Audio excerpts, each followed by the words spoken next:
Can Sean Strickland continue his important work in the field of feminism? Will Cory Sandhagen solve the mystery of the missing title shot? Can Dana distract us away from blossoming competition with a spherical light show? Is an extra month enough for Volk to remind us who the fuck he is? Will we see the UFC return to Dublin with Conor and Garry? And wherever we end up, will Johnny Walker know where he is? So many important questions to answer in 2024.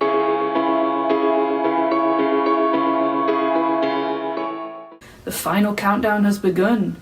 USADA's grip on the urine of the fight world is loosening. I don't think any of us are ready for the failed lab experiments that are going to be bulldozing their way through the division. But it does make me wonder if Dana's missing a trick now. I'm putting my business hat back on because, you know, I'm a businesswoman. All business, me. All business. Ultimate Fighter House.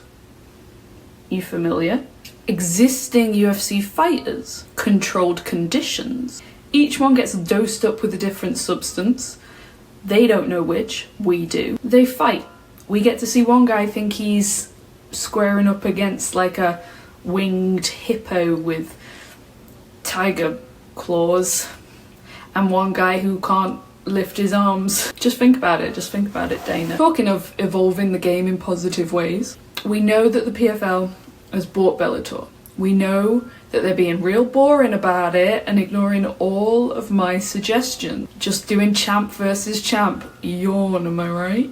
So let's talk about some of those matchups and how they can use their newly expanded roster to put on some great fights. If you didn't know, PFL doesn't have all of the weight classes, and Bellator is currently missing a lightweight champ, so that's why the champ versus champ thing doesn't quite work smoothly, as a few holds plenty of debate. For example, they've said that Cyborg's going to be fighting Pacheco. We've all been wanting the Cyborg-Harrison fight for some time. Harrison definitely wants it too. And with Harrison not having a fight lined up from Bellator, who the heck they gonna give her? We've got freaking OAP Francis Ngannou or Amid McCourt. I think, business hat, put Harrison, Pacheco and Cyborg all in together.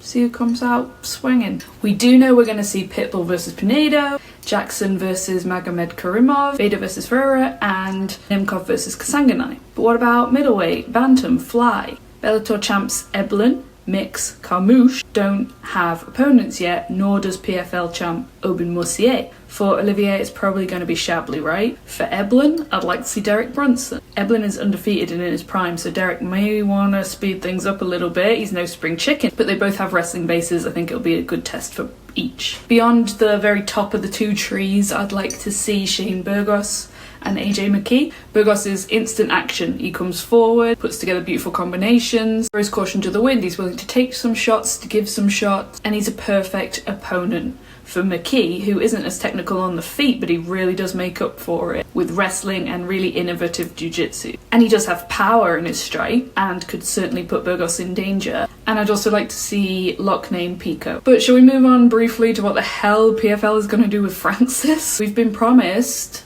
an Ngannou PFL fight in 2024, and we damn well better get one.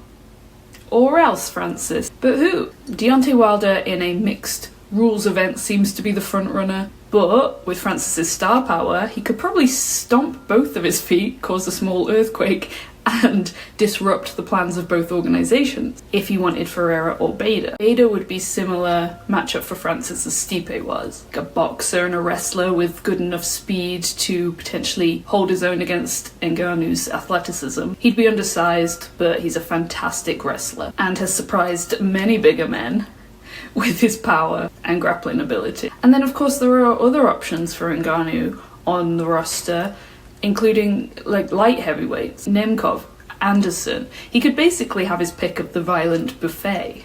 While we're wildly speculating, shall we have a crack at UFC 300? Now I've left this video as late as I possibly can to film it, but Jesus, the rumours, every day a new rumour, so it's probably already outdated by the time you see it, but we'll go over it anyway. We all assumed it would be Conor's big return against Chandler, and it may well be, but there's also speculation that he won't be ready until July. And most of the other big names in the organisations already have fights booked around 300. What the hell is White up to? Like, people started saying that it's going to be a big return of like Ronda or Lesnar, but who the hell gives a shit? This ain't bring your grandma to work day. And while people do give a shit about the title fights that are potentially on the cards, such as we could maybe see Pereira versus Jamal Hill, Alexa Grasso and Zhang Weili, it doesn't feel as special as the 300 big old number kind of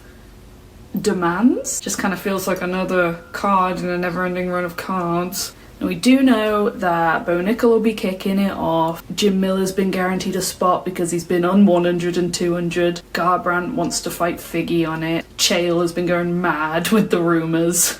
Man can't be stopped. He was saying that the super fight was GSP versus Diaz, and GSP was like, no. Other people have been saying that Izzy will be fighting. Also said Hammy will be making an appearance. Hamzat Chimaev, we're mates, don't worry about it. Other rumours were Jones versus Ngannou. On Dana White's Pride? Dancing on Dana White's Pride? Come on now. There was one saying that Sugar Sean was gonna do a crossover fight with Tank Davis, and even Elon Musk versus Mark Zuckerberg. Remember that? I'm good, thanks, I'll pass. And most recently for me, probably not for you, probably old news for you now, Dustin has called out Nate. Big yes from me, big yes. Last minute Lolly here, coming in with an idea that she definitely should have had previously. So here's how I'd put UFC 300 together. Alex Pereira going for his third title against Aspinall. Weili going for her second against Grasso. Chimaev, Adesanya, Diaz, Chandler, Gaethje Holloway, which is another Chael rumour, so we know it's entirely imaginary. We already know that Sterling is going to be fighting Cater. I'd put those on the prelims if we were doing my card. And I'd probably book Hooker versus Saint-Denis. If we're going to get Poirier on there, I feel like he should fight one of the young up-and-comers. Maybe Arman? I don't know, you tell me. But we all know the big numbers occur, so we should probably skip it. Okay, I've been dreaming long enough. I want to hear all of your hopes and dreams, but come back tomorrow because I am going to be predicting who I think will be UFC champ in each of the different weight classes at the end of 2024. Over to you, and happy